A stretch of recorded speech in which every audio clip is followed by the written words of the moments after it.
Hello, keystrokers, and how are you today? I'm doing quite well myself. Today I have for you on Kalene Storytime Thomas Webb's Enemy Lines, The Separatist Wars, Book Zero. Ooh. And why did you do that, my phone? Don't do that. I had this all set up, and then my phone decides to take away the thing I had loaded up. Sorry. Okay, so as I ramble to try and find my thing again, because I lost it. I was so on it today, you guys. You don't even understand. I was so on it. I had everything ready and prepared, and then my phone decided to be a butt.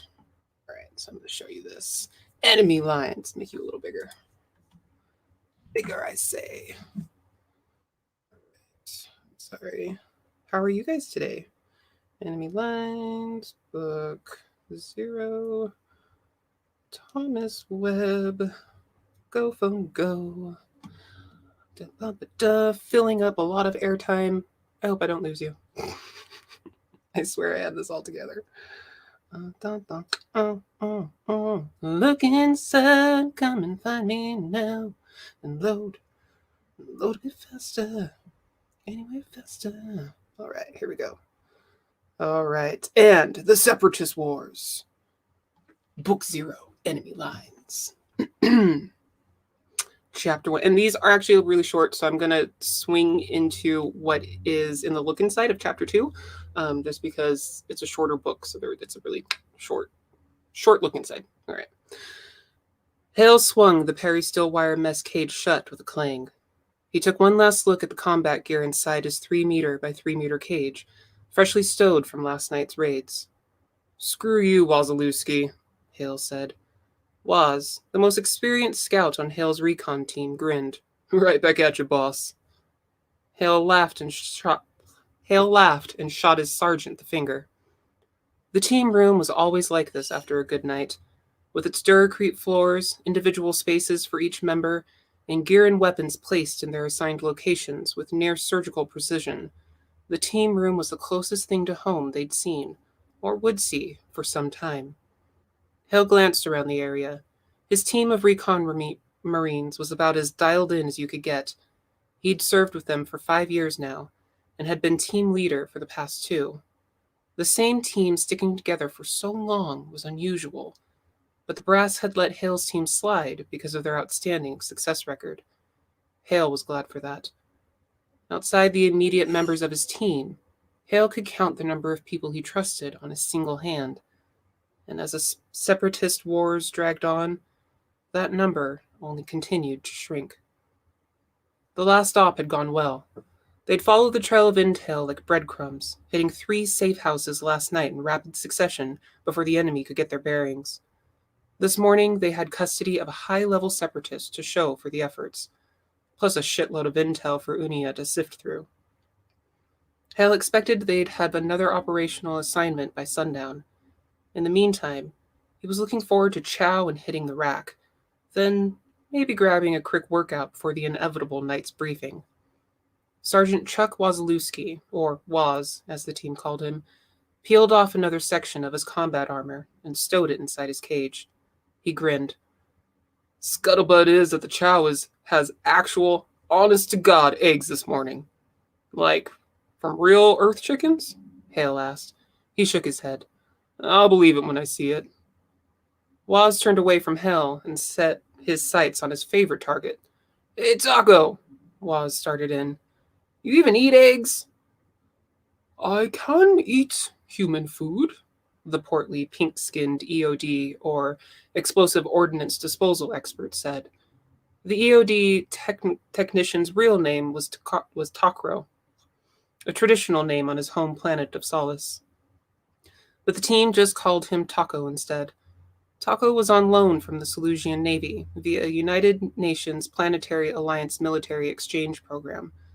"Stop giving Taco shit," Hale said. "Remember when you tried to rush that tripped wire door on that raid last week? He saved you from getting your ass blown off, didn't he?" "Oh yeah," Waz said. "I forgot about that. Sorry, Taco." "No apology needed, Waz. I know that you are a, what is the Earth word? Taco scrunched his pudgy face in thought, his rubber-like skin glistening as he searched for the correct term. Ah, yes. You are an asshole, Waz. That's the idiom I was looking for. Attention on deck, someone shouted. The room ceased its snickering and snapped to attention as Major Scott walked through the double doors. The Major exuded an air of restrained ferocity, all lean lines and hard edges. She was just shy of 40, with porcelain skin and jet-black hair buzzed short on the sides. The tilt of her dark eyes gave her a dagger-like stare. Semper Fidelis, Marines, the Major said by way of greeting. Semper Fi, ma'am, all the Marines in the room replied. The Major made a face that was as close to a smile as she could get. Stand at your ease, she ordered, looking around the team room until her eyes landed on Hale.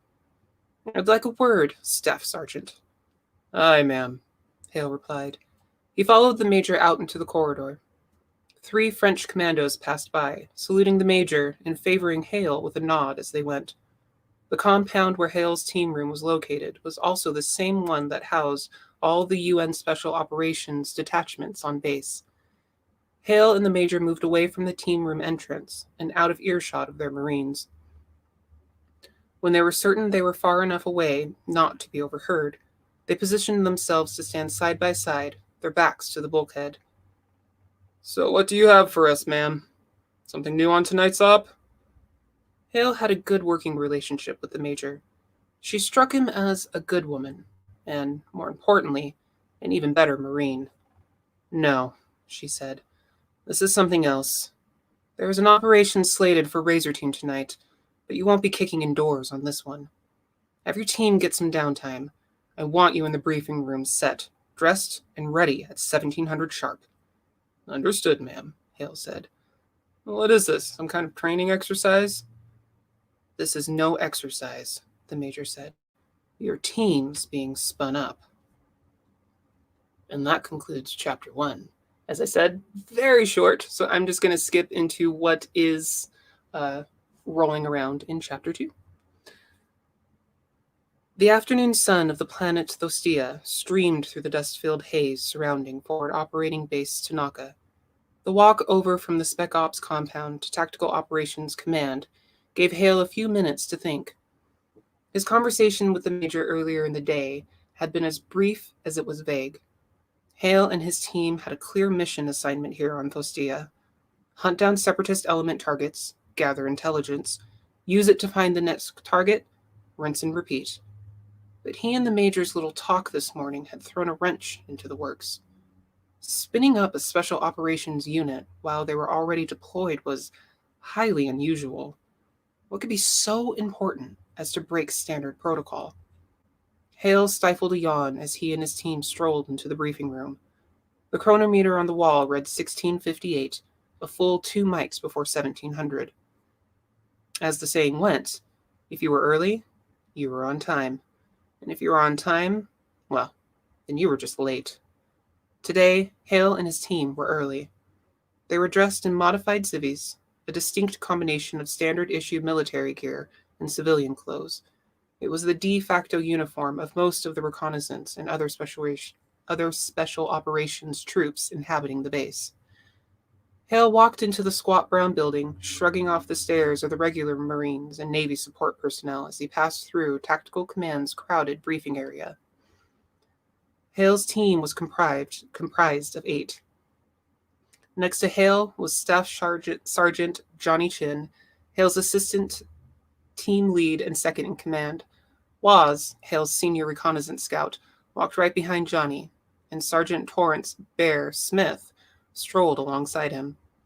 Waz and Bear were followed by Sergeant Scott McGraw, the team communications specialist, and their special recon corpsman, Navy Petty Officer Velasco Doc Torres. Corporal Chris Jacobs, Taco, and Corporal Tomazina Cutter, the newest member of the team, fresh out of recon selection and scout sniper school, brought up the rear. At the front of the command center, Major Scott stood waiting. Good of you to make it, Trace, the Major said by way of greeting. Oh, that was supposed to be the girl. Good of you to make it, Trace, the major said by way of greeting. It was about as close to making a joke as the major got. She was dressed in crisp camouflage utilities, her shining set of orbital jump wings and scuba bubble diving pin fixed prominently to the left upper chest of her uniform. I'd like to introduce you to Captain Whitman, she said. He's with Naval Intelligence. Next to her was a tall naval captain, his rank the equivalent of a colonel in the Marine Corps. The captain was tall and slim, with white, close-cropped hair and weather-tanned skin. Pleasure, Staff Sergeant, Whitman said, offering a limp handshake. Heard a lot about you. Hale eyed him. Sorry, sir. Not sure I can say the same about you. Whitman laughed, displaying a too-perfect set of white teeth. Don't worry, Staff Sergeant. You'll get to know me soon enough. The captain's going to be briefing you personally this evening, Major Scott said.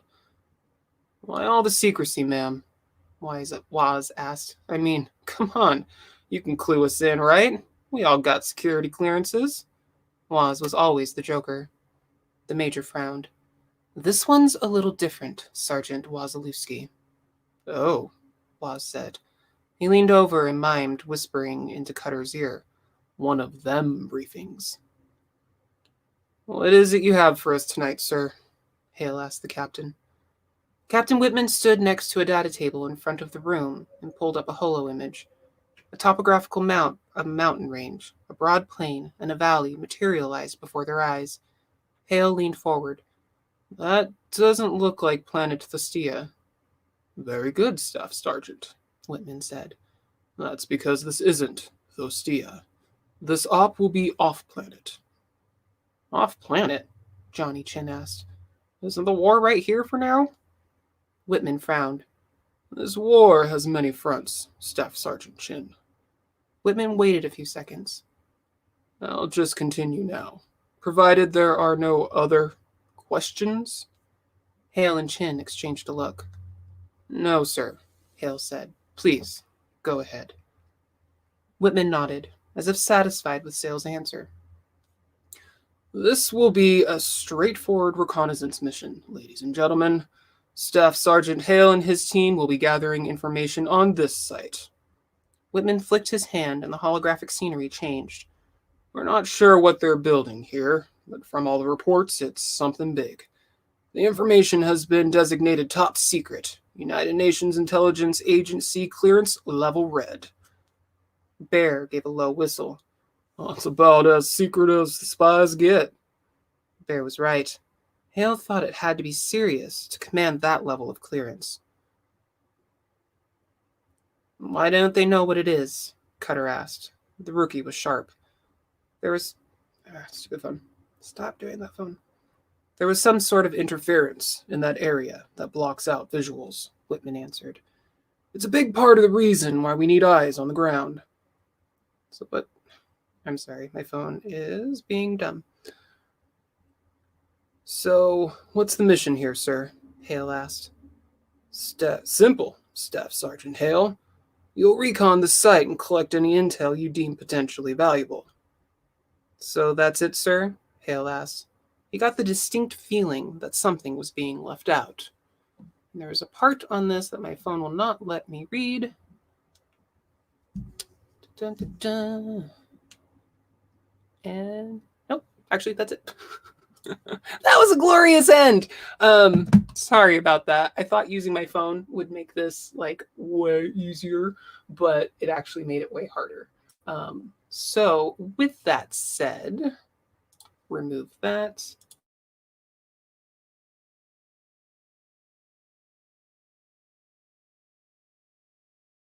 Alrighty, everyone. Thank you so much for joining me for another Kalene story time.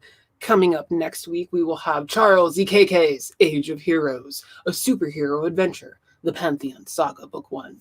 And hopefully, I will not have as many live foobars going on. I will be even more extra super prepared. Triply prepared. All the preparations. All right. Y'all enjoy your Wednesday. Love ya.